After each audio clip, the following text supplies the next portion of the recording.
ආයුබෝවන් සමට කලින් සත්‍ය හරියටම කියන සියත ප්‍රධාන පුවත් විකාශයයින් වේ. මම ලක්ෂිකා ප්‍රනාන්දු ප්‍රථමයෙන් සිරස්තල.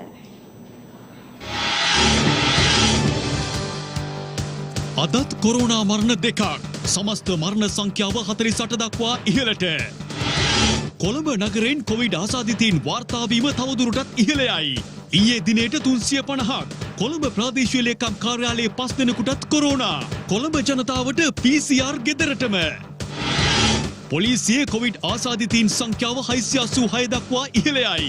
බෝගම්බර බන්ධනාගාරයේ PCR පරීක්ෂණ ආරම්භයි.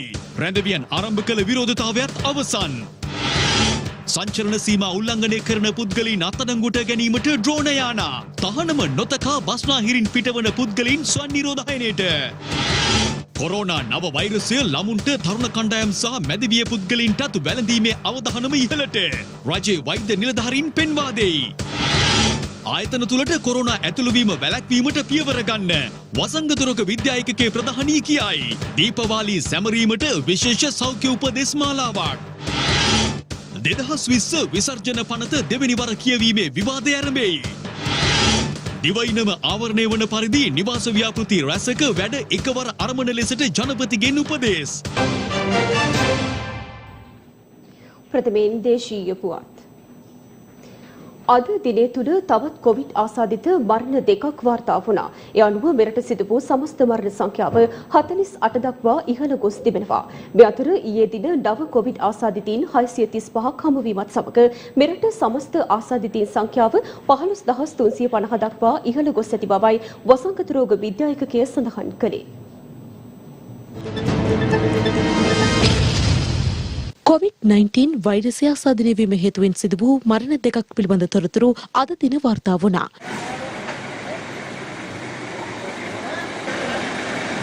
මෙලෙස මියගොස් ඇත්තේ COVID-19 ආසාදිතයින් වශයෙන් හඳුනා ගැනීමෙන් පසු මුල්ලෙරියව මූලික රෝහලේ ප්‍රතිකාර ලැබමින් සිටි රෝගීන් දෙදෙනෙකු බවයි රජයේ ප්‍රවෘත්ති දෙපාර්තමේන්තුව සඳහන් කළේ. මෙලෙස මියගොස් ඇත්තේ කොළඹ 12 ප්‍රදේශයේ පදිංචි 54 හැවිරිදි පිරිමි පුද්ගලෙක් සහ මීගොඩ ප්‍රදේශයේ පදිංචි 45 හැවිරිදි පිරිමි පුද්ගලයෙක්. ඒ අනුව ශ්‍රී ලංකාවෙන් වාර්තා වන COVID-19 ආසාදිත රෝගීන්ගේ මරණ සංඛ්‍යාව 48ක් බව සෞඛ්‍ය සේවා අධ්‍යක්ෂ ජනරාල් විශේෂඥ වෛද්‍ය අසේල ගුණවර්ධන මහතා තහවුරු කළා. කොරෝනා වෛරස ව්‍යාප්තිය සැලකිල්ලට ගනිමින් කොළඹ බන්ධනාගාරවල නිලධාරීන්ට එම බන්ධනාගාරවලින් සති දෙකක් පිටතට යාම තහනම් කර තිබෙනවා.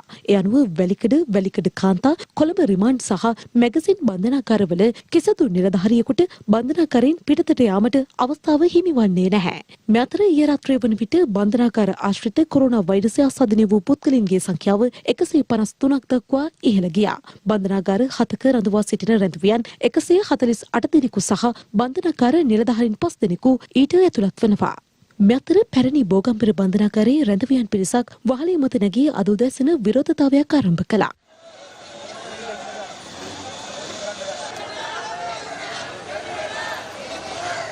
බෝගම්බර බන්ධනාගාරයේ 800කට ආසන්න ප්‍රමාණයක් මෙවන විට නිරෝධායනය සඳහා යොමු කර ඇති අතර ඉන් රැඳවියන් 30කට සහ නිලධාරීන් 2 දෙනෙකුට කොරෝනා වෛරසය ආසාදනය වී තිබුණා. එවන් තත්ත්වයක් තුළ තමන්ටද කොරෝනා වෛරසය ආසාදනය වීමේ වැඩි ඉඩක් පවතින බැවින් තමන්ට ඉක්මනින් PCR පරීක්ෂණ සිදු කරන ලෙසත් එසේ නොමැතිනම් වෙනත් බන්ධනාගාරයකට මාරු කරන ලෙසත් විරෝධතාවයේ නිරත රැඳවියන් ඉල්ලා සිටියා. කෙසේ වෙතත් අද දින බෝගම්බර බන්ධනාගාර පරිශ්‍රයේ PCR පරීක්ෂණ කටයුතු ආරම්භ කිරීමත් සමග එම විරෝධතාවය අත්හැරීමට රැඳවියන් කටයුතු කළ බවයි අප වාර්තාකරුවන් ප්‍රකාශ කළේ. බෝගම්බර බන්ධනාගාරයේ රැඳවියන් කීප දෙනෙක් ඒගොල්ලෝ නිරෝධායන මධ්‍යස්ථානයේ නීති රීති වලට අනුගත වෙන්නේ නැතුව ඒගොල්ලොන්ට කොළඹ ස්ථාන වලට මාරු වීමට අවශ්‍ය බව පවසමින් වහලෙට නැගලා තියෙනවා. විශේෂයෙන් අද දින බෝගම්බර බන්ධනාගාරයේ PCR පරීක්ෂණ සිදු කිරීමට බන්ධනාගාර මහජන සෞඛ්‍ය සෞඛ්‍ය පරීක්ෂක මහතා ගොස් තිබියදීත් මෙම රැඳවියන් මේ ආකාරයෙන් බෝගම්බර බන්ධනාගාරයේ වහලෙට නැගලා ඒ කටයුතු කරනවා. නමුත් කිසිම අවස්ථාවක දැන් අපිට ඔවුන්ගේ ඉල්ලීම් වලට ඉඩ දෙන්න බෑ. මොකද මේක නිරෝධායන මධ්‍යස්ථානයක්. මේ වගේ කාර්යයන් කිරීමෙන් වෙන්නේ මේ නිරෝධායන කාලය තවදුරටත් දික් කිරීමට සිදු වෙන එක පමණයි. මේ අතර බෝස බන්ධනාගාරයේ ස්ථාපිත නිරෝධායන මධ්‍යස්ථානයේ රැඳවියන් කීදෙනෙකුටද වෛරසය සදනී වී ඇති බවට අද දින තහවුරු බව බන්ධනාගාර දෙපාර්තමේන්තුව පවසනවා. පසුගිය දසවනදා අදාළ රැඳවියන්ගේ PCR පරීක්ෂණ කටයුතු සිදු කර තිබෙනවා. කොළඹ ප්‍රාදේශීය ලේකම් කාර්යාලයේ සංවර්ධන නිලධාරිනියක් ඇතුළු 5 දෙනෙකුට COVID-19 වෛරසය සදනී වී ඇති බව සංවර්ධන නිලධාරී සේවා සංගමය අද නිවේදනයක් නිකුත් කරමින් ප්‍රකාශ කළා. එම සංගමයේ ප්‍රධාන ලේකම් චන්දන සූර්යරාජ්‍ය මහතා පෙන්වා දුන්නේ මෙම තත්ත්වය හමුවේ කොළඹ ප්‍රාදේශීය ලේකම් කාර්යාලයේ ශ්‍රේෂ්ඨ නිලධාරීන් ඇතුළු කාර්ය මණ්ඩලය දැඩි අවධානමක පසුවන බවයි.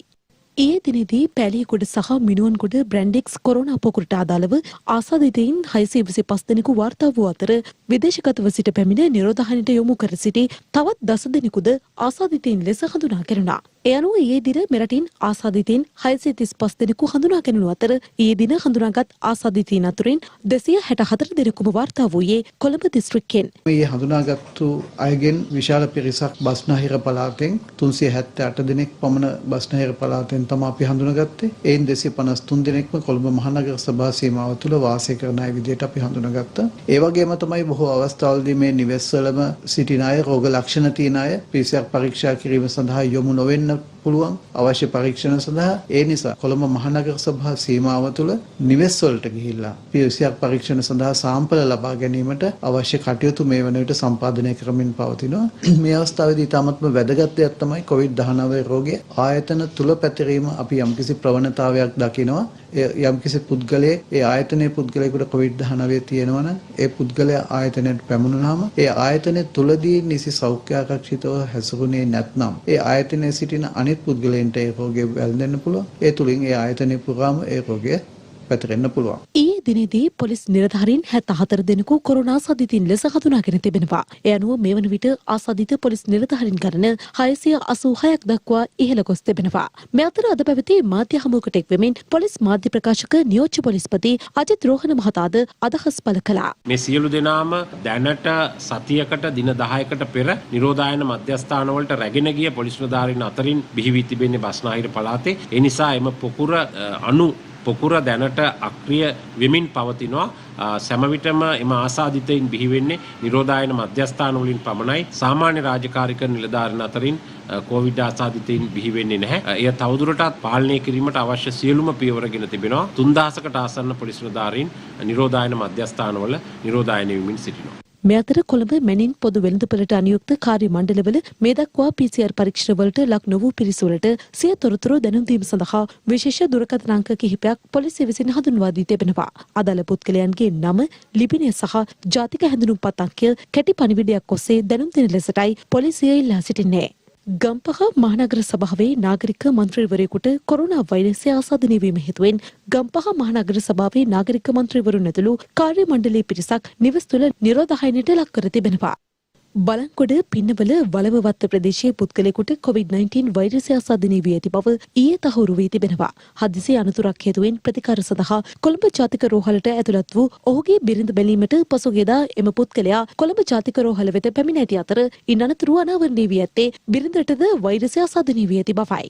පාදුක්ක ප්‍රදේශීය ලේකම් කාර්යාලයට අනුයුක්ත ආර්ථික සංවර්ධන නිලධාරීවරයෙකුට COVID-19 වෛරසය ආසාදනය වී ඇති බව පාදුක්ක සෞඛ්‍ය වෛද්‍ය නිලධාරී දුමිත්‍ර කහංගම මහතා පවසනවා. වෛරසය ආසාදනය වූ අදාළ පුද්ගලයා හොරණ ප්‍රදේශයේ පදිංචිකරුවෙකු වන අතර ඔහු පැලියගොඩ මත්ස්‍ය වෙළඳපළට සම්බන්ධ කොවිඩ් පොකුරේ ආශ්‍රිතයෙකු බවයි පාදුක්ක සෞඛ්‍ය වෛද්‍ය නිලධාරී කාර්යාලය ප්‍රකාශ කළේ. නිරෝධායන නීති රීතිවලට අනුකූලව හික්කඩුව ප්‍රදේශයේ විවාහ මංගල උත්සව පවත්වාගෙන යන්නේද පිළිබඳ සොයා බැලීම සඳහා හික්කඩුව මහජන සෞඛ්‍ය පරීක්ෂකවරුන් විසින් ඊයේ දින පරීක්ෂාවක් සිදු කර තිබෙනවා.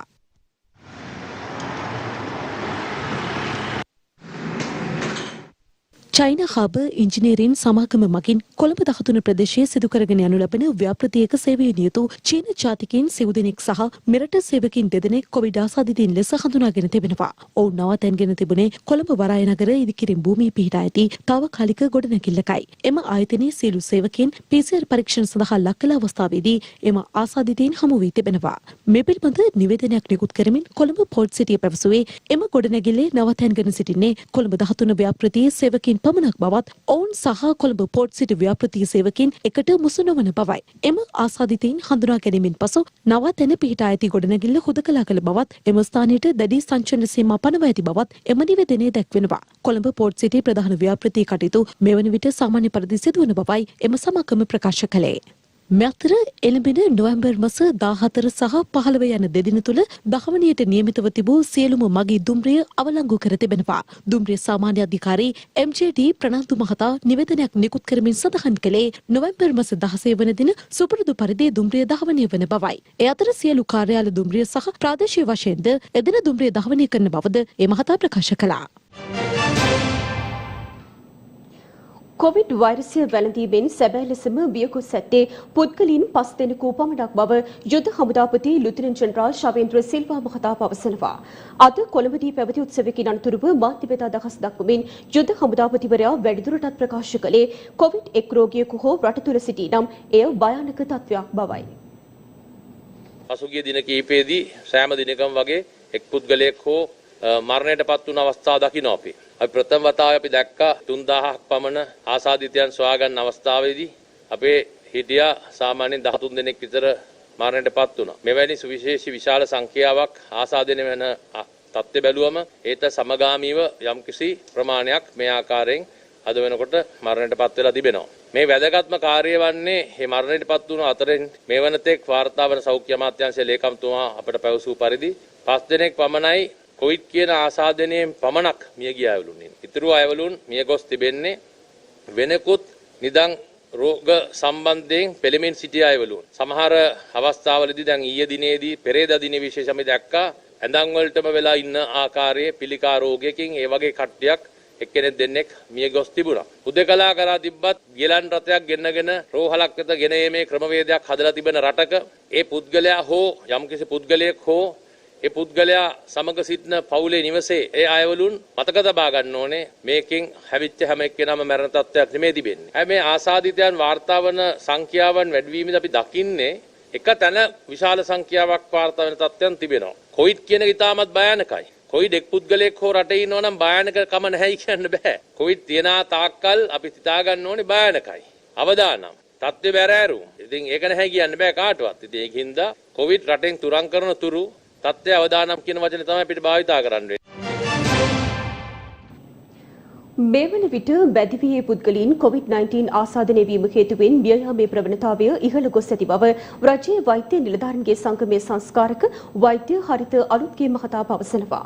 ඒ අද කොළඹ පැවති මාධ්‍ය හමුවකදී ඉදිරි මාස එකහමාරක වගේ කාලය තුල ඊටාම නරක තැනකට මේ වසංගතයේ ගමන් කරන්න ඉඩකඩ තියෙනවා. විශේෂයෙන් යුරෝපීය රටවල් සහ ඇමරිකා එක්සත් ජනපදයේ මේ පවතින තත්ත්වය තවත් සංකූල වෙන්න, සංකූලතා වැඩි වෙන්න, සංකීර්ණ වෙන්න ඉඩකඩ තියෙනවා කියන එක තමයි කියලා තියෙන්නේ. අද වෙනකොට ලෝකයේ පවතින ප්‍රවණතාවය තමයි අපි මුලින් කතා කළේ වැඩිහිටියන්ට තියෙන අවදානම ගැන. නමුත් අද වෙනකොට තරුණ සහ ළමා ජනගහණයට මේ හරහා තියෙන අවදානම් පිළිබඳ ලෝකේ පුරා කතා වෙනවා. ඒකට දැන් අපෙත් මුලින් තිබුණේ අපේ මරණ සංඛ්‍යාව වගේම රෝගීන් ගන්න වැඩි ගත්තාම විශේෂ සංකූලතා ඇති වෙච්ච පිරිසෙන් වැඩි ප්‍රමාණයක් වයස්ගත වූවන් තමයි අපේ මුලින් වාර්තා වුණේ. නමුත් දැන් අපි යම් ප්‍රවණතාවයක් දකිනවා සාමාන්‍යයෙන් අවුරුදු 40 50 වගේ මැදි වයසේ අයගේ හෘදයාබාධ හේතුවෙන් සහ වෙනත් හේතුවෙන් කොවිඩ් සංකූලතා සහ මරණ සිද්ධ වෙන ස්වභාවය. ලෝකයේ මේ සිදුවෙන සිද්ධිදාමේ එහෙම නැත්නම් මේ ක්‍රමවේදය ලංකාවටත් කාලයත් සමග කාන්දු වීමේ ප්‍රවණතාවයක් අපි දකිනවා. 11000කට වැඩි 11233ක රෝගී පොකුරක් ඊයේ වෙනකොට නිර්මාණය වෙලා තියෙනවා. සමස්ත රෝගීන් ගාන 15 සීමාව ඉක්මවලා තියෙනවා. ඒ නිසා මේ ඊයේ දවස් තුල විතරක් රෝගීන් 625ක් විතර වාර්තා වුණා. ඊයේ දවස් තුල විතරක් මරණ 5ක් වගේ ප්‍රමාණයක් වාර්තා වුණා. එන සමස්ත මරණ ගාන 46ක් දක්වා වැඩි වෙලා තියෙනවා. එතන මේ තියෙන තත්ත්වයක් එක තමයි මේ රෝගී පොකුරු නිර්මාණය වීමේ ස්වභාවයක් අපි දැක්කේ. ඒ නිසා තමයි අපි විශේෂයෙන්ම කිව්වේ මේ අලුතෙන් නිර්මාණය වෙන්නේ ඉඩකඩ තියෙන රෝගී පොකුරු කල්තිය හඳුනා ගැනීම ඉතා වැදගත් වෙනවා. සමස්තයක් විදිහට මේ රෝග තත්ත්වය රට තුල පාලනය කරන්න. ඒ වගේම තමයි අපි හොඳ වෙච්ච සංඛ්‍යාවත් දවසින් දවස අපි වැඩි වෙමින් තියෙනවා. ඒ සුබවාදී පැත්ත ගැන අපේ වැඩිපුර අවධානය යොමු වෙලා තියෙනවා අඩුයි කියලා අපි හිතන්නේ. අපි ගත්තාම සමස්තයක් විදිහට රටේ මේ වෙනකොට රෝගීන් 15000ක් වාර්තා වෙනකොට 10000කට වැඩි ප්‍රමාණයක් හොඳ වෙලා ගෙදර ගිහිල්ලා. ඒක සමස්ත වාර්තා වෙච්ච රෝගීන්ගෙන් 68ක් විතර ප්‍රමාණයක්. ඒක සැලකිය යුතු සංඛ්‍යාවක්. ඉදිරියේදී මේ 68 කියන එක 70ට එහා පැත්තට ගෙනියන්න අපිට පුළුවන් වෙනවා. අපි මේ අලුතෙන් හඳුන්ලා තියෙන මාර්ගෝපදේශත් එක්ක මේ මාර්තු අප්‍රේල් මාසයේ තිබුණු තත්වයට වඩා බරපතල තත්ත්වයක් තමයි අපිට මේ මොහොතේ මුහුණ දෙමින් සිටින්නේ. මරණ සංඛ්‍යාව ගත්තාම මරණ වාර්තා වන ප්‍රමාණය වැඩිවීමක් තියෙනවා. ලෝක සෞඛ්‍ය සංවිධානය ඔවුන්ගේ නවතම වාර්තාවෙන් පෙන්වා දෙන කාරණයක් තමයි තීන්දුව తీරන ගැනීමේදී මේ රෝගය ව්‍යාප්ත වීමට අවදානම තියෙන කුඩාම පරිපාලන ඒකක නිවැරදිව හඳුනාගෙන ඒ ප්‍රදේශ සඳහා අවශ්‍ය සංචරණ නීති සීමා නීති පනවන්න කියන කාරණේ තමයි ලෝක සෞඛ්‍ය සංවිධානය පවසන්නේ. ඒ වගේම අපි මේ මරණ සංඛ්‍යාව අඩු කර ගැනීමේදී අපි වැදගත් වන කාරණයක් තමයි අපගේ බොහෝ නොවන රෝග වැළඳුණු රෝගීන් පිළිබඳ විශාල අවධානයක් මේ වෙලාවේ යොමු කරන්න ඕනේ. අපි මේ මරණ පිළිබඳ සමාලෝචනය කරලා බලුවද්දී පේන කාරණයක් තමයි බොහෝ නොවන රෝග තියෙන පිරිස් සඳහා තමයි මේ මරණ වැඩි වශයෙන් සිද්ධ වන්නේ. නිරෝගී තරුණ අයට වඩා බොහෝ නොවන රෝගයකින් පෙළෙන අය මේ මරණ සඳහා ගොදුරු වෙන බව පේන්න තියෙන කාරණයක්. එළඹෙන දීපවාලි උත්සව සමයේ පිළිපැදිය යුතු සෞඛ්‍ය උපදෙස් ඇතුළත් විශේෂ උපදෙස් මාලාවක් සෞඛ්‍ය අමාත්‍යාංශය විසින් නිකුත් කර තිබෙනවා. ඒ අනුව කටයුතු කරන ලෙසයි සෞඛ්‍ය අමාත්‍යාංශය ජනතාවගෙන් ඉල්ලා සිටින්නේ. මේ අතර සංචරණ සීමා කර ඇති ප්‍රදේශවලට ඩ්‍රෝන් යානා යොදවා අදාළ සීමා උල්ලංඝනය කරන පුද්ගලයන් අත්අඩංගුවට ගැනීමේ මෙහෙයුම් අද සිට ආරම්භ කර ඇති බව පොලිස් මාධ්‍ය ප්‍රකාශක නියෝජ්‍ය පොලිස්පති අජිත් රෝහණ මහතා පවසනවා. ඒ අද කොළඹ පැවති මාධ්‍ය හමුවකදී දැන් ඊයේ දිනේදී සංචාරණ කටයුතු මෙතරම්ම සීමා කර තිබියදීත් සමහර ප්‍රදේශවල ඔවුන් නිවාස වලින් පිටතර සංචාරණය සිදු කරනු ලැබුවා. ඒ වගේම මහල් නිවාස 5ක් සම්පූර්ණයෙන්ම නිරෝධායනයට ලක් කර තිබෙනවා. එම මහල් නිවාස ආශ්‍රිතවත් යම් යම් ක්‍රියා සිදු වන බවට වාර්තා වී තිබෙනවා. මෙවැනි ක්‍රියාකාරකම් සිදුවීම නිසාම අද දිනේදී විශේෂ තීරණයක් ගනු ලැබුවා. හුදෙකලා කරන ලද ප්‍රදේශ ආශ්‍රිතව විශේෂ මෙහෙයුම් ඩ්‍රෝන තාක්ෂණය උපයෝගී කර ගැනීමෙන් සිදු කිරීමට විශේෂයෙන්ම මේ සඳහා ශ්‍රී ලංකා ගුවන් හමුදාවේ සහාය ලබා ගැනීමට බලාපොරොත්තු වෙනවා. යම් කෙනෙක් එම සංචාරණ සීමා එවැගේම නිරෝධායන රීතීන් උල්ලංඝනය කරමින් කටයුතු කරනවා නම් ඩ්‍රෝන කැමරා මගින් ලබා දෙන දත්ත අනුව ඒ අවස්ථාවේම විශේෂ කාර්ය බලකායේ සහ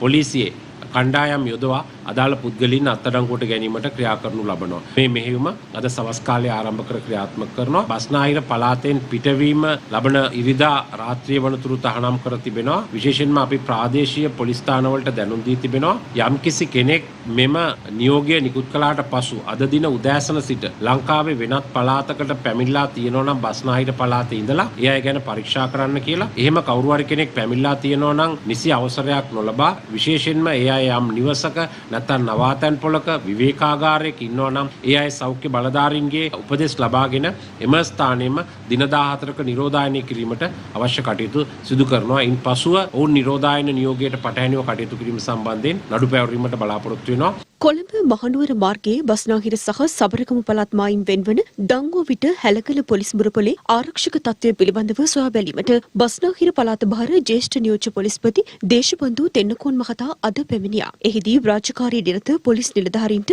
ආරක්ෂක ඇඳුම් කට්ටලද මෙහිදී ප්‍රදානය කරනු ලැබුවා. කොළඹ සහ කළුතර අවට ප්‍රදේශ කිහිපයක පොලිසිය විසින් වාහන පරීක්ෂා කිරීමට කටයුතු කළා. එපතට යන්න බෑ.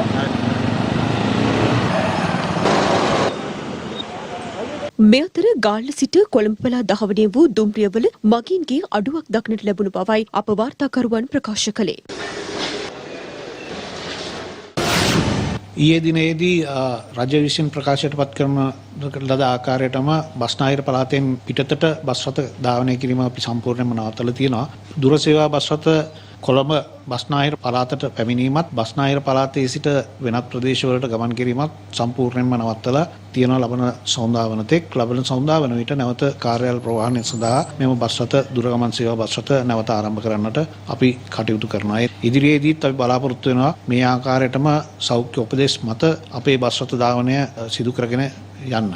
හුදකලා කර ඇති ප්‍රදේශවල ජනතාව හැසිරිය යුතු ආකාරය පිළිබඳව විශේෂඥ වෛද්‍ය හේමන්ත හේරත් මහතා මෙලෙස අදහස් පළ කළා. මේ ලොක්ඩවුන් එකක් කිරීමේ පරමාර්ථය වන අර සංචරණ සීමා කරලා අපි මේ රෝගය තවත් මේ ප්‍රදේශවලින් එළියට පැතිරීම වළක්වීම අපිට ඉෂ්ට වෙන්නේ නැහැ. මේ ප්‍රදේශවලට මොන හේතුවක් නිසා හෝ ජනතාව පාලනයකින් තොරව ඇතුළු වෙනවා හෝ පිට වෙනවා නම්. ඉතින් මේ தত্ত্বය මම හිතනවා අපි සියලු දෙනාම අවබෝධ කරගත යුතුයි. ලැබෙන්න ඕන මේ සහයෝගය ලබා දුන්නොත් මම හිතනවා අපිට ඉදිරි දින කිහිපය ඇතුළත මේ ලොක්ඩවුන් කරපු කලාපවලිනුත් ප්‍රමාණය සීමා කරන්න පුළුවන්. සමහර ප්‍රදේශ සම්පූර්ණයෙන් අයින් කරන්න පුළුවන් වෙයි. අද දිනේ තුල මේ වන විට මෙරටින් නව කොරෝනා ආසාදිතයින් 277ක් වාර්තා වී ඇති බව රජයේ ප්‍රවෘත්ති දෙපාර්තමේන්තුව පවසනවා. ඒ අනුව මෙරට සමස්ත ආසාදිතයින් සංඛ්‍යාව 15627 දක්වා ඉහළ ගොස් තිබෙනවා. මේ වසරේ රජයේ වියදම් පියවීම සඳහා රජය ඉදිරිපත් කර ඇති විසර්ජන පනත් කෙටුම්පත පිළිබඳ විවාදය අද පාර්ලිමේන්තුවේදී ආරම්භ වුණා. මෙම විසර්ජන පනත මා මුදල් ඇමතිවරයෙක් වශයෙන් ඉදිරිපත් කරන 11 වන අවස්ථාව වුවත් මේ වනතෙක් මෙම පාර්ලිමේන්තුවට ඉදිරිපත් වූ විසර්ජන පනත් වලට වඩා මේ වෙනස් මුහුණුවරක් ගන්නවා. ඒ මෙය අතුරු සම්මත ගිණුම් 4ක් අන්තර්ගත වන විසර්ජන පනතක් වීම හා ඒ ආශ්‍රිතව අපරාජ්‍ය රාජ්‍ය මුදල් කළමනාකරණය කිරීම පිළිබඳ ගිණුම් වාර්තාවක් වීම නිසයි. ඒකට ඇති රජය 20 වර්ෂය සඳහා විසර්ජන පනත් ඉදිරිපත් කර තිබුණේ නැහැ. මැතිවරණයෙන් පසු ඒ ඉදිරිපත් කිරීමේ අපේක්ෂාවෙන් අතුරු සම්මත ගිණුමක් සම්මත කර තිබුණා. ශ්‍රී ලංකාවේ ආර්ථික වර්ධන වේගය 4.6ක විනාගයක් ගනු ලබන බවද පෙන්වා දෙනවා. අනපේක්ෂිතව දෙවන රැල්ලේ බලපෑමද සහිතව මරණ සංඛ්‍යාව වැඩි වුවත් අපට වඩා ඉදිරියෙන් ඇති බොහෝ රටවලට සාපේක්ෂව මරණ අනුපාතය 0.3ක තරම් අඩු මට්ටමකට තබා ගනිමින් වර්ධනය නිරෝධායන ක්‍රියාවලියේ අපට ඉදිරියෙන් සිටීමට හැකි ප්‍රධාන හේතුව අප රටේ සෑම පළාතක්ම ආවරණය වන පරිදි ක්‍රියාත්මක වන නිදහස් සෞඛ්‍ය පද්ධතිය හා සෞඛ්‍ය සේවාව බව අප අමතක කළ යුතු නැහැ. ගමේ කතාවක් තිබෙනවා හැදෙන ගහ දෙපැත්තෙන් දැනේ කියලා. මේ එක අවුරුද්දක ප්‍රගති වාර්තාව බලනකොට ඉතිරි අවුරුදු 3-4-5 ගැන අනාවැකි කියන්නට ශාස්ත්‍රකාරයෙක් අවශ්‍ය වන්නේ නැහැ. එදා නිර්මාණය කරපු සෞභාග්‍යයේ දැක්ම අද වන විට අභාග්‍යයේ දැක්ම බවට පත් වෙලා තිබෙනවා. වශයෙන්ම මේ රජයට හදවතක් නැහැ. පහුගිය දිනවල නාට්‍යයක් පෙන්වුවා. ඒ තමයි හදවත හොරු අරන්. ජනතාව විඳින දුක වේදනාව දිහා බලනකොට ආණ්ඩුවට හදවතක් නැtei කියලා බොහොම පැහැදිලි. ඒ නිගමනයට එන්නට අපිට දොස්තරලා අවශ්‍ය වන්නේ නැහැ. තරඟයට ගැසට් ගැහුවා. නමුත් අර හරියට කාලගුණ අනාවැකි වගේ වහිනවයි කියනකොට පායනවා, පායනවයි කියනකොට වහිනවා. බඩු මිල බස්සන්න ගැසට් ගහනකොට මුළු රටම දැනගත්ත අනිවාර්යෙන්ම බඩු මිල ඉහළ යන බව. අපි හැමෝම දන්නවා කොරෝනාව කියන්නේ මාරාන්තික දෙයක්. ඒක තබා ගන්නට ඕන මිනිසුන්ගේ බඩගින්නත් මාරාන්තිකයි. මේ මිනිසුන්ගේ බඩගින්දර දැනෙන්නේ නැති ආණ්ඩුවක් කියන එක අද රටේම ජනතාව පිළිගන්නවා. කිසිම වෙලාවක මේ සභාව තුළ අයවැය ඉදිරිපත් නොකරපු වෙලාවක් නැහැ. මේ ආණ්ඩුවට බැරි වෙලා තියෙනවා අයවැයක්වත් ඉදිරිපත් කරන්න. දැනට මේ රටේ පුරවැසියන්ගේ රත්තරන් බඩු උකස් සාප්පු වලට උකස් තියලා තියෙන ප්‍රමාණය රුපියල් බිලියන 643ක්. non paid credit card value 15.8 billion rupees. ඔබතුමන්ලා කියනවා රට හොඳටම දුවනවා කියලා. මම මහ බැංකුවේ දත්ත ගැන හොයලා බැලුවා. වැඩි වෙලා තියෙන්නේ බිලියන 27යි. මෙතුමා කොහෙන් මේ බිලියන 643ක් හොයාගත්තද මම දන්නේ නැහැ. ක්‍රෙඩිට් කාඩ් සඳහා ලබා දී තිබෙන මුදල දෙසැම්බර් මාසයේ අග වෙනකොට බිලියන 131යි. සැප්තැම්බර් මාසයේ 30 වෙනකොට බිලියන 126යි. ඒ කියන්නේ බිලියන 5ක් අඩු වෙලා තියෙනවා. ඒත් එක්කම 2020 විසර්ජන පනත සලකලා බලන විට අද අපිට මුහුණ පාරට සිදුව ඇති අභියෝග සියල්ලම කොවිඩ් නිසා පමණක් නොව වෙනත් හේතු නිසා සිදු වෙලා තියෙන බවත් මම මේ අවස්ථාවේදී මතක් කර දෙන්නට ඕනේ. හැම එකක්ම අපිට කොවිඩ් නිසා කියලා කියන්නට බෑ. පසුගිය අවුරුදු 5 තුලදී ඒ පාලනය කාලයේ තුලදී සිදු වෙලා තිබෙන යම් අකටයුතු සහ වැරදි තීරණ නිසා අපිට මේ ප්‍රශ්නය මතුවලා තියෙන බව මතක් කරන්නට අවශ්‍යයි. මේ 2020 ඇතුලේ ලංකාවේ එකම අවුරුද්ද නෙමෙයි අයවැයක් නොගෙන මන්ත්‍රීතුමෙක් මේ ගැන කිව්වා විරුද්ධ පක්ෂයේ මේක ඉතිහාසගත වෙනවා කියලා කිසිම අයවැයක් නොගෙනපු අවුරුද්දක් කියලා. එහෙම වාර දෙකක් මීට කලින් ලංකාවේ තිබිලා තියෙනවා. කොවිඩ් ප්‍රශ්නයට අලුත් එන්නතක් ගැන කතා කරනවා. දැන් චීනයේ එන්නතක් හදලා තිබ්බා. ඒක බ්‍රසීලයේ ආණ්ඩුවත් එක්ක සාකච්ඡා කරලා එන්නත දුන්නා. මිනිස්සු වැරෙන්න පටන් ගත්තා. එන්නතක් හැදුවයින් පස්සේ ඒක සෑහෙන කාලයක් පරීක්ෂණයට භාජනය කරන්න ඕනේ. කොවිඩ් ආපු හැම රටක්ම අප්‍රේල් වැයි වෙනකොට නීති ටික හැදුවා. අපි මාස 9ක් ගියා නීති හදන්න. මේ රටේ ආර්ථිකය සංකෝචන වෙලා තිබුණේ. අපි ගිහලා බලපුවාම ලීසින් කම්පැනි වල කාර් ගොඩ ගහලා තිබුණා තමුන්නාසලා අපි ඔක්කොටම මතකයි. මිනිස්සු සල්ලි දැම්මේ නෑ බිස්නස් වලට. මේ කොවිඩ් එකත් එක්ක අපිට විශාල අර්බුදයක් මේ ඇතිලා තියෙනවා. මේක කාටවත් ආණ්ඩුවකට එකපාර පාලනය කරන්න පුළුවන් කාරණයක් නෙවෙයි. ඒ නිසා මේකේ අර්බුදය ඇති වෙලා ප්‍රශ්න තියෙනවා. අපිත් දන්නවා කාරණා ගන්නවා. ආණ්ඩුව ඇතුලේ සමහර ගත්ත තීරණ වල ප්‍රශ්න තියෙන්න පුළුවන්. රටක වියදම් සඳහා මුදල් වෙන් කරන්න ඕනි. ඒ ගැන කිසිම තර්කයක් නැහැ. හැබැයි ඒ සඳහා පිළිගත් ක්‍රමවේදයක් තියෙනවා. ඒ ක්‍රමවේදය තමයි මුදල් මේ පාර්ලිමේන්තුව හරහා සම්මත කර ගැනීම. නමුත් ඔබතුමන්ලා ව්‍යවස්ථාවට පයින් ගහලා ඒකාධිපති මැදමුළුන නීතිය ක්‍රියාත්මක කරලා මේ කරන වැඩේ සම්පූර්ණ වැරදි. සීනි වලට ගැසට් එකක් ගැහුවා. කොහෙද සීනි රුපියල් 85ට තියෙන්නේ? මේ රටට තෙල් ගෙන්නන ජාත්‍යන්තර ආයතනයකට මෙට්‍රික් ටොන් 50000ක් සීනි ගෙන්නන්න අවසරය දීලා තියෙනවා. මෙතෙක් කල සීනි ගෙන්නපු අයට කියන අලුතෙන් ලයිසන් ගන්න කියලා. කොවිඩ්-19 ලෝක වසංගතය මේ තීන තත්ත්වය තුල තමයි මේ අයවැය ගේන්න සිදුවලා තියෙන නිසා මේක සාම්ප්‍රදායිකව මීට පෙර වර්ෂවලදී ගෙනාපු අයවැයට වඩා සම්පූර්ණ වෙනස් වූ වාතාවරණයක් තුලයි මේ අයවැය ගේන්න වෙලා තියෙන්නේ. 153 අනුව්‍යවස්ථාව කොහොමත්ම නැහැ. ජනාධිපතිතුමාට පුළුවන් පාර්ලිමේන්තුව විශ්‍රේවයන් පස්සේ නැවත කැඳවන දිනේ සිට මාස 3ක් ඉදිරියට තමයි අනුමත කරගන්න පුළුවන්. මම හිතා කනගාටු වෙනවා වියත් මග කියලා විශාල ප්‍රමාණයක් ඉඳද්දී පාලකයන්ගේ ගුණ වර්ණනා කරමින් මේ විවස්ථා විරෝධී වැඩවලට සහයෝගය දැක්වීම පිළිබඳව. මේ අයවැය කතාවේ කෝටි 2,83,000ක් ණය ගන්න කතාවක් තියෙනවා. එතකොට අතුරු සම්මත ගුණින් තුනෙන් කෝටි 2,77,000ක් ණය ගන්නවා කියලා තියෙනවා. මේ විසර්ජන පනතේ තියෙනවා ඉදිරිපත් කරපු කෝටි 2,65,000ක් ණය ගන්නවා කියලා. කෝකද එතකොට ඇත්ත? ආර්ථිකය ගැන තව රටක කාට හරි උගන්වන්න පුළුවන් නම් ඒ උගන්වන්න හැකියාව තියෙන මහා මොලකරුව තමයි මේ කතා කරේ. ආර්ථිකයෙන් ගොඩ ගන්න පුළුවන් වැඩපිළිවෙලක් කරා නම් මේ කතා කරපු ආර්ථික ඔස්තාර්ලට ওই පැත්තේ ඉන්න හම්බෙන්නේ නැහැ. මේ පැත්තේ තමයි ඉන්න ඕනේ. ආර්ථිකය හරියට ඔස්තාර්ලගේ කරපු වැඩින්දට ජනතාව මේගොල්ලන්ගේ මේ පැත්තෙන් දිව්වා. අයවැයලේඛනයක් නැතුව මහා බැංකුව මංකොල්ල කාපු ඉතිහාසයක් තියෙනවා. විවිධ කර්මාන්ත 18000ක කරපු සමීක්ෂණයට අනුව සුළු හා මධ්‍ය පරිමාණ කර්මාන්ත ක්ෂේත්‍රයේ පතල් හා කැණීම් ක්ෂේත්‍රයේ කඩාවැටීම 72%යි. ඉදිකිරීම් ක්ෂේත්‍රයේ කඩාවැටීම 73%යි. සෞභාග්‍යයේ මග වෙළඳාම වැටලා තියෙන 52%කින්. චම්පික රණවක ඇමතුමා ඇවිල්ලා මේ ඉදිකිරීම් ක්ෂේත්‍රය ගැන කතා කරා. 6.8%ක් 1.8%කට කඩාවැටිච්ච අවස්ථාවක අපිට රටේ මොන ක්ෂේත්‍රයේ ඉදිරියට ගියේ කියන කාරණාව පිළිබඳව ප්‍රශ්නයක් තියෙනවා. අපි මහා ණය කන්දක් එක්ක රට බාරගත්තට මම අහනවා එක තැනකවත් ජනාධිපතිතුමා වේවා අගමැතිතුමා මුදල් ඇමතුමා හිටියට වේවා එක තැනකවත් තමුන්නාන්සලා ගත්ත ණය ගෙවන්න බෑ කියන කාරණාව කොහේ හරි තැනක කියලා තියෙනවද? බතික් වලින් ජාතික කොඩියක් නිර්මාණය කරලා කඩුව මැද්දෙන් අල්ලගෙන ඉන්න සිංහයාගේ කොඩිය මේ අවුරුද්ද තුල හදපු හැටි. එතකොට අපේ මැටි ඇමතුමා පවිත්‍ර නෝනාට ගඟට දාන්න කලගෙඩි හදපු හැටි. අවුරුද්ද තුල මේවා තමයි අපිට දාන්න ඕනේ. එතකොට ජයසෝමන මහත්තයා සුදර්ශනී පැණිය හදපු හැටි. ජනාධිපතිතුමා RMV එකට ගිහිල්ලා ලොකු ගෙම්බර් දාපු හැටි.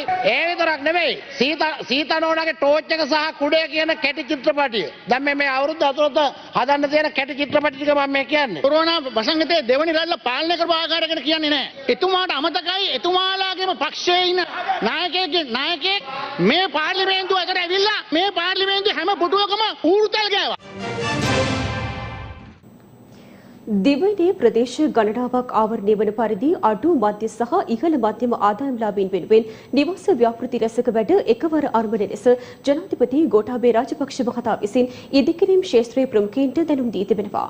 ඒ ජනාධිපති කාර්යාලයේ පැවති සාකච්ඡාවකදී ඉදිකිරීම් ක්ෂේත්‍රයේ නිරත ආයතන 10ක නිලධාරීන් සමග ජනාධිපති ගෝඨාභය රාජපක්ෂ මහතා ජනාධිපති කාර්යාලයේදී විශේෂ සාකච්ඡාවක් පවත්වා තිබෙනවා. අපෙන් ගොඩක් ඉල්ලුම ආවා තරුණ එක්සිකියුටිව්ස්ලට ඔන්ට්‍රප්‍රෙනියර්ස්ලා එහෙම ඉන්නවනේ ගොඩක් මේ වගේ මිඩල් ඉන්කම් ගන්න. ඒකට අපි හැදුවා ණය යෝජනා ක්‍රමයක් බැංකුත් එක්ක. ඒක අනුව මාසිකව යම් කපල් එකකට හරි යම් එක්සිකියුටිව් කෙනෙකුට ගෙවන්න පුළුවන් ඇෆෝඩබල් ක්‍රමවේදයකට. ඒකට ඉඩමටවත් අපි අය කරන්නේ නැහැ. ඉඩම වාසියත් එයාට දීලා කන්ස්ට්‍රක්ෂන් ෆීල්ඩ් එක තාමත් වැදගත් නේ අපේ මහින්ද රාජපක්ෂ ජනාධිපතිතුමා කාලේ GDP එකෙන් 10% විතර කන්ස්ට්‍රක්ෂන් ෆීල්ඩ් එකෙන් ඇඩ් වුණා. ඒකත් එක්කම අනිත් ඒවා යකඩ හදන අය, ඇලුමිනියම් කරන අය මේ ඔක්කොම එකව වෙනවනේ. හැබැයි මේක අපිට ඉක්මන් වෙනකොට අවුරුදු 4 ඇතුළත 15000ක්වත් ඉක්මනට දෙන්න ඕන. මේකම දැන් ලෝ ඉන්කම් මේවත් අපි කරනවනේ. දැන් මේවා ඉක්මනට හැදෙනවා නම් ඒ වගේ තව අප ලෙවල් එකටත් අපිට හදත හැකියි. පටන් අරගෙන කාලේ නාස්ති කරන්න බෑ. මේවට ඕන අලුත් ටෙක්නොලොජි තියෙනවා නම් ඒවා ගේන්න. මොකද එතකොට තමයි අපිට පුළුවන් වෙන්නේ තව ඇඩ් කරන්න. ලංකාව පුරාම හැම පළාතකම නිවාස අවශ්‍යයි. නිවාස ඉදි කරන්න හැම සෙක්ටර් එකකටම. හැබැයි ඉතින් අපි හුඟක් කාලයක් ගන්නව නම් ඒ අර ටාගට් එකට අපිට යන්න පුළුවන් වෙන්නේ නැහැ.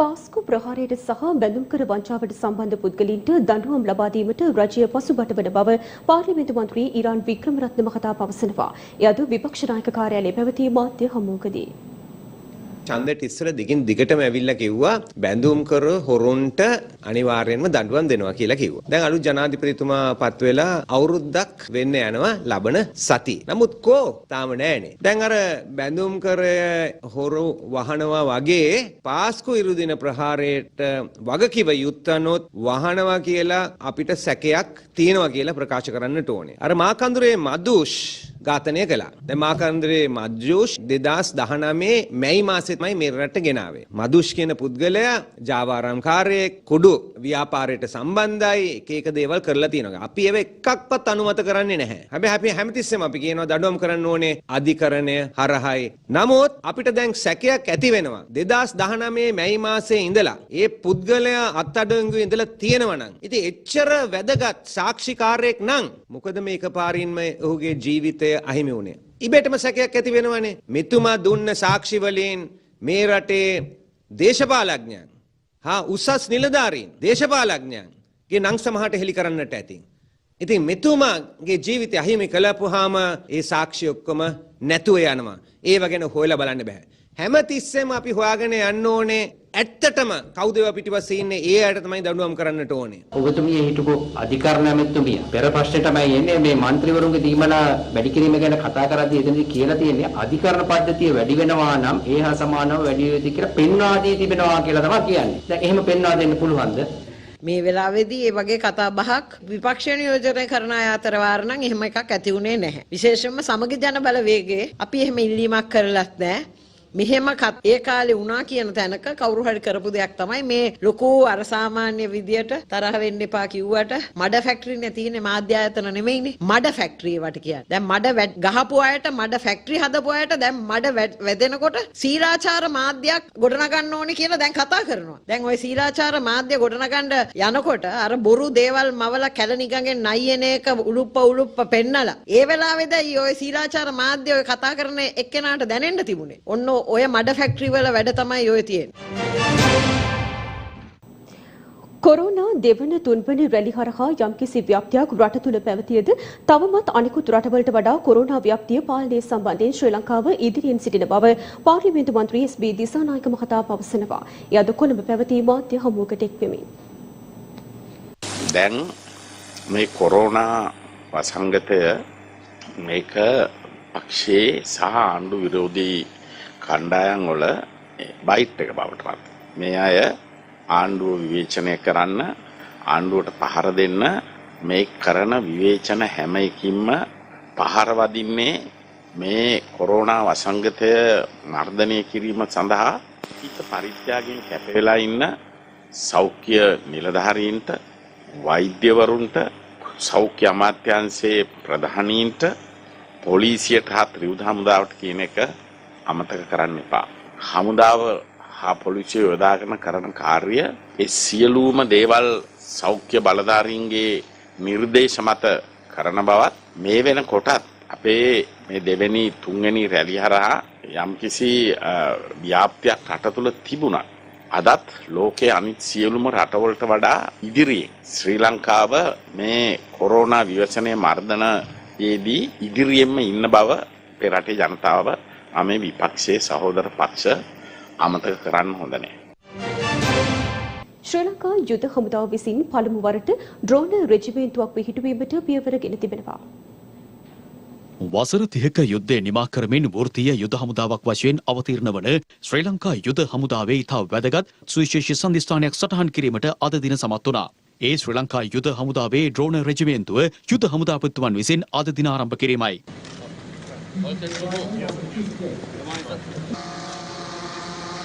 වත්මන් යුද හමුදාපති ලුතිනන්ට් ජෙනරාල් ශවේන්ද්‍ර සිල්වා මහතාගේ සංකල්පයකට අනුව නවීන ඩ්‍රෝන යාන වලින් සමන්විත මෙම රෙජිමේන්තුව ශ්‍රී ලංකා කාලතුවක්කු රෙජිමේන්තුව හා සහ සම්බන්ධතාවයකින් කටයුතු කරනු ලබනවා. ශ්‍රී ලංකා කාලතුවක්කු රෙජිමේන්තුව හා සහ සම්බන්ධතාවයකින් ක්‍රියාත්මක වනවා. මෙම අවස්ථාවට යුද හමුදාපති ලුතිනන්ට් ජෙනරාල් ශවේන්ද්‍ර සිල්වා මහතා සහ කාලතුවක්කු රෙජිමේන්තුවේ සේනා විධායක මේජර් ජෙනරල් සම්පත් කොටුවේගොඩ මහතා ඇතුළු නිලධාරීන් පිරිසක් එක්ව සිටියා.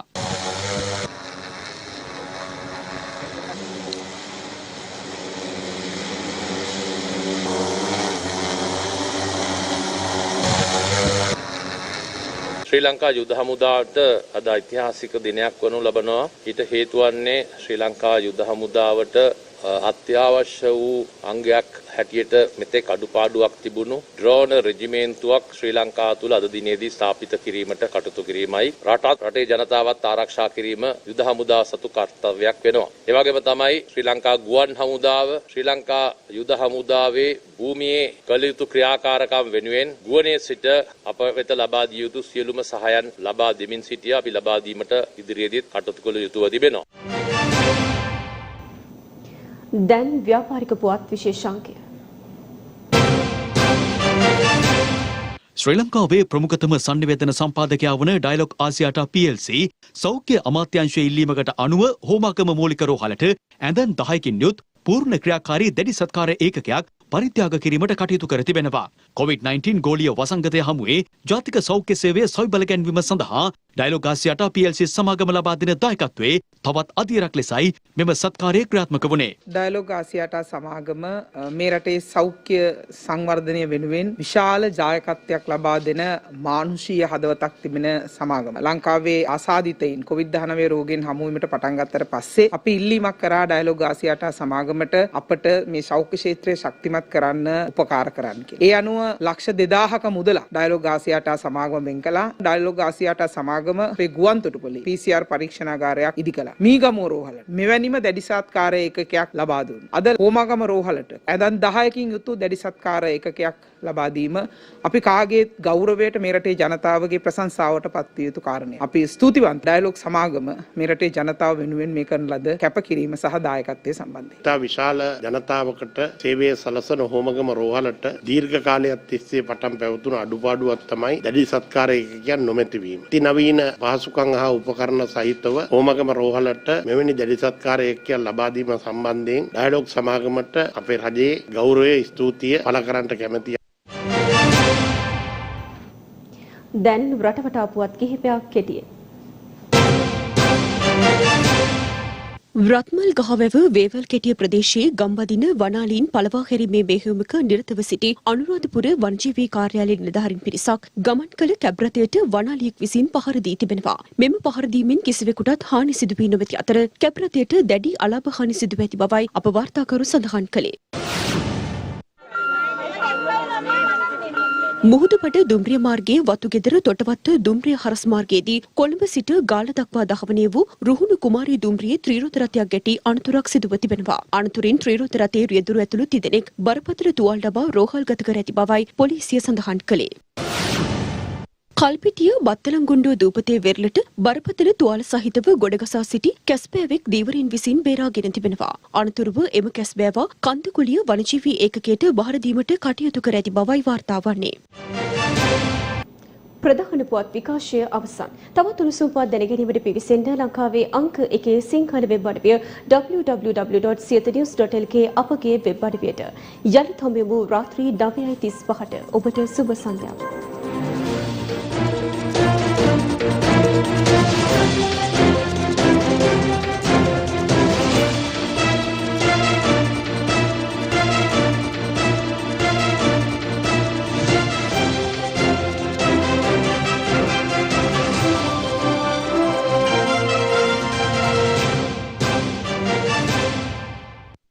දිනපතා අලුත් වීඩියෝ සහ ප්‍රවෘත්ති නැරඹීමට ඉහත බටන් එක ක්ලික් කර සියත TV සබ්ස්ක්‍රයිබ් කරන්න.